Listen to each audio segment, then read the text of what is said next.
नमस्कार, मैं रीमा प्रसाद। अगले 24 घंटे के भीतर अमेरिका के राष्ट्रपति युद्ध क्षेत्र में पहुंचने वाले हैं। इजराइल के तेल अवीव की यात्रा वो करने वाले हैं।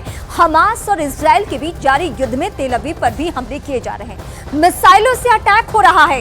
मंगलवार की शाम जब तेल अवीव पर हमास ने हमला किया तो नेतन्याहू और अमेरिका के विदेश मंत्री एंथनी ब्लिंकन को बंकर तक में भागना पड़ा। ऐसी स्थिति आ गई थी और ऐसे माहौल में अमेरिका के राष्ट्रपति तेल अवीव पहुंच रहे हैं। आखिर जो बाइडेन इतना जोखिम क्यों उठा रहे हैं? अमेरिका के राष्ट्रपति आखिर किस मकसद के साथ तेल अवीव पहुंच रहे हैं? सवाल यही बहुत ज्यादा महत्वपूर्ण है। क्या अमेरिका के विदेश मंत्री अपने मकसद में नाकाम रहे? क्या नेतन्याहू पर जंग रोकने का या जंग को आगे न बढ़ाने का प्रेशर बन रहा है? क्या युद्ध पर ब्रेक लगा पाएंगे बाइडेन? इसी पर आज होंगे सुलगते सवाल।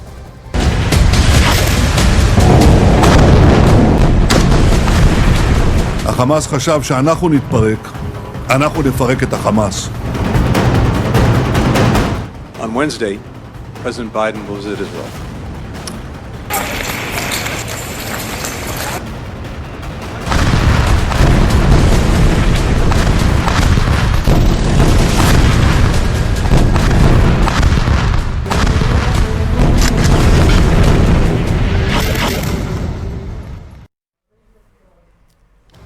ये युद्ध बहुत महत्वपूर्ण है और ऐसे में जो बाइडेन का वहां पहुंचना बहुत सारे सवाल लेकर आ चुका है और यही वजह कि एक जो पैनल है वो रक्षा विशेषज्ञों का पैनल है जिसके जरिए हम समझेंगे कि जो बाइडेन का वहां पहुंचना क्या मकसद है। तो सबसे पहले मेहमानों का परिचय मैं करवा दूं। ग्रुप कैप्टन एमजे विनोद हमारे साथ इस वक्त जुड़ रहे हैं। सर, आपका स्वागत है। लेफ्टिनेंट जनरल शंकर प्रसाद, पूर्व डीजी, मेरे साथ जुड़ चुके हैं। सर, आपका भी स्वागत है। शीलकांत शर्मा कुछ ही देर में मेरे साथ होंगी। पूर्व राजनयिक कर्नल तेज टिक्कू सर, आपका भी बहुत स्वागत है। रक्षा विशेषज्ञ आप भी हैं। Group captain MJ Vinod sir के पास में सबसे पहले आती हूं। सर, ऐसे माहौल में जब युद्ध का आज 11वां दिन है, उम्मीद यही है कि शायद अगले 24 घंटे में या तो बहुत कुछ बड़ा हो जाएगा या फिर यह युद्ध विराम हो जाएगा। ऐसी स्थिति दूर दूर तक दिख नहीं रही है, लेकिन ये जो बाइडेन का पहुंचना ऐसे माहौल में क्या संकेत दे रहा है? देखिए, इसमें रिमा जी दो चीजें महत्वपूर्ण हैं। एक है अमेरिका का डायरेक्ट दखल अंदाजी जो हमें यूक्रेन रशिया वॉर में नहीं देखने मिला जी। सबसे पहली बात। और दूसरी और महत्वपूर्ण बात यह है, जैसे गाजा पट्टी जिस तरह से खंडर बन गया है, जिस तरह से दोनों तरफ मानवता की हत्या हुई है, उस तरह से हमें यूक्रेन रशिया वॉर में नहीं देखने मिला। तो ये बहुत दो चीजें जो हैं बहुत ही महत्वपूर्ण है। और आप कुछ भी कह लीजिए, फिलिस्तीनी इजरायली के खिलाफ हूं, अब पिछले 1000 सालों से वो इजरायलीज के खिलाफ हूं और वाइस वर्सा, मानवता दोनों तरफ हारा ही है, मानवता जीती नहीं है। कुछ लोग यहां पे कत्ल किए, उससे भी कई गुना ज्यादा, मैं पहले भी कह चुका हूं, उस तरफ लोग मरे, लेकिन जो निहत थे, बच्चे दोनों तरफ के, औरतें दोनों तरफ की, वो सबसे ज्यादा पिसे हैं इसमें। और कोई भी ठीक से सोचने वाला, अगर कोई आदमी इसको एक ऑनलुकर की तरह देखे तो, और जनरल साहब भी मैं जानता हूं इसके बारे में कई बार जिक्र कर चुके हैं, इसको देखें तो सबको यही लगेगा कि ये खून खराबा जल्दी से जल्दी बंद हो और किसी भी समवेयर यू शुड कन्वर्ज। और दूसरी महत्वपूर्ण बात रिमा जी ये है, ये तीनों यहूदी हो,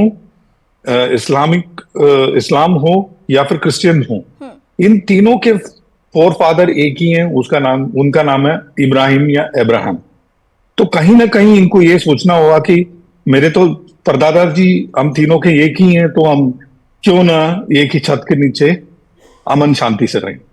ये जब तक नहीं होगा, ये ऐसे ही अगले 1000 साल और चलता रहेगा। कर्नल तेज टिक्कू सर, मैं आपके पास आती हूँ। ये तो सच है कि अमेरिका अगर दखल दे रहा है, डायरेक्टली दखल दे रहा है, अगर हम रूस यूक्रेन युद्ध से इसकी तुलना कर रहे हैं, तो ऐसा नहीं है कि वो सिर्फ युद्ध विराम चाहता है या शांति चाहता है। वो बिजनेस का प्लान क्या है, वो व्यापार का प्लान क्या है जो अमेरिका अपने बैकअप में लेके चलता है? इस एंगल से मैं जरा समझना चाहूंगी, अगर हम खुल के बात करें इस एंगल से। तो देखिए, बाइडेन साहब का इजराइल जाना, इतना जोखिम उठाना कोई मामूली बात नहीं है। तो इसका मतलब तो ये है साफ कि अमेरिका के इंटरेस्ट कितने इंट्रिकेटली इजराइल के साथ जुड़े हुए हैं। नहीं तो कोई अमेरिकन प्रेसिडेंट को वहाँ के लोग, वहाँ का सेनेट, वहाँ की सरकार जाने नहीं देगी, लेकिन इंटरेस्ट अमेरिका के इतने ज़्यादा इजराइल के साथ जुड़े हुए हैं कि वो किसी भी हद तक जाने को तैयार है कि ताकि वहाँ पर युद्ध विराम हो। और ये बेसिक कारण वो किस लिए जा रहे हैं, वो नहीं चाहते कि इजरायली ग्राउंड अटैक जो है वो गाजा की तरफ आगे बढ़े, क्योंकि आपको पता है अपनी जो टाइमलाइन है गाजा में जाने की, और ये सब अमेरिका के दबाव में हुआ है, क्योंकि अमेरिका समझता है कि एक बार अगर इजराइल ग्राउंड अटैक में आगे बढ़ा, एग्रेस हो गया, अंदर चला गया, फिर इस युद्ध को कोई भी बढ़ने से रोकेगा नहीं। और अगर ये युद्ध हो जाता है, इसमें ईरान शामिल होता है, हिजबुल्लाह तो तकरीबन शामिल हो ही चुका है, वेस्ट बैंक में फैलेगा। और ईरान ने वैसे ही अभी वार्निंग दी है आज सवेरे के अगर हमास के बरखिलाफ ज्यादा कार्रवाई हुई तो वो इंटरवीन करेंगे। तो मामला बहुत गंभीर है और यूक्रेन और इनका आपस में मुकाबला नहीं किया जा सकता। यूक्रेन बहुत दूर है बिल्कुल, और इजराइल जो है बहुत बड़ा एक एलाय है ये मिडिल ईस्ट में अमेरिका का, और उसके साथ काफी सारे इंटरेस्ट जुड़े हुए हैं। इसलिए अमेरिका किसी भी सूरत में नहीं चाहेगा कि युद्ध आगे बढ़े। इसमें सबसे बड़ी कठिनाई ये हो रही है कि हमास के पास जो हॉस्टेजेस हैं, मैं तो पहले से ये कह रहा हूँ, अगर हमास ये ऐलान करेगा कि भाई हम सारे हॉस्टेजेस आपको देने को तैयार हैं, तो एटलीस्ट कुछ तो इजराइल के पक्ष में बात बनेगी और उनके ऊपर जो दबाव आएगा, वैसे भी दबाव बन रहा है क्योंकि गाजा में निहत्थे लोगों की हत्या हो रही है। हालांकि अभी तक तो सिंपैथी अभी भी थोड़ी बहुत इजराइल के साथ है, लेकिन अगर हमास ये बोलता कि हम हॉस्टेजेस को रिलीज करने के लिए तैयार हैं तो कुछ हद तक इसमें नरमी आ सकती थी। लेकिन हमास का भी रुख बहुत बड़ा कन्फ्रंटेशनल रुख है।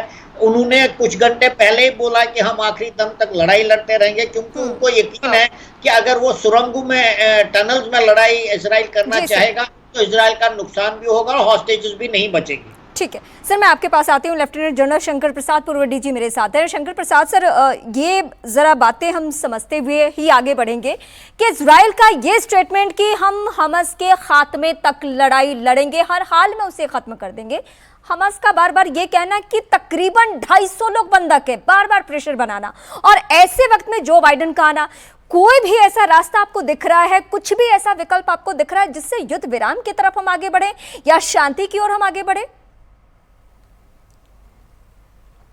देखिए, जो हमारे दो पैनलिस्ट ने कहा है, जो हमारे साथी बैठे हैं, उनकी बात से मैं सहमत हूं, लेकिन असली सवाल यह पैदा होता है इस समय कि अमेरिकन प्रेसिडेंट इतनी डेंजरस सिचुएशंस में, जबकि उन्हें 2000 कमांडो तक साथ लाने पड़ रहे हैं, वो वहां आ क्यों रहे हैं? उनके फॉरेन मिनिस्टर ब्लिंकन साहब दूसरी दफा पहुंचे हैं, वो पूरे वेस्ट एशिया का टूर करके वापस आए हैं यहाँ पे, तो उन्होंने पूरी ब्रीफिंग किया यूएस प्रेसिडेंट को, उसके बावजूद वही आने को तैयार है, अपनी जान खतरे में डालने को तैयार है। इसके माने 3 रीजन है। बेसिक सवाल जो आपका है कि बाइडेन साहब यहाँ आ रहे हैं और ये क्या करना चाहते हैं। सबसे पहला सवाल जो इजराइल के मन में और जो अमेरिका के मन में है वो होस्टेज रेस्क्यू है।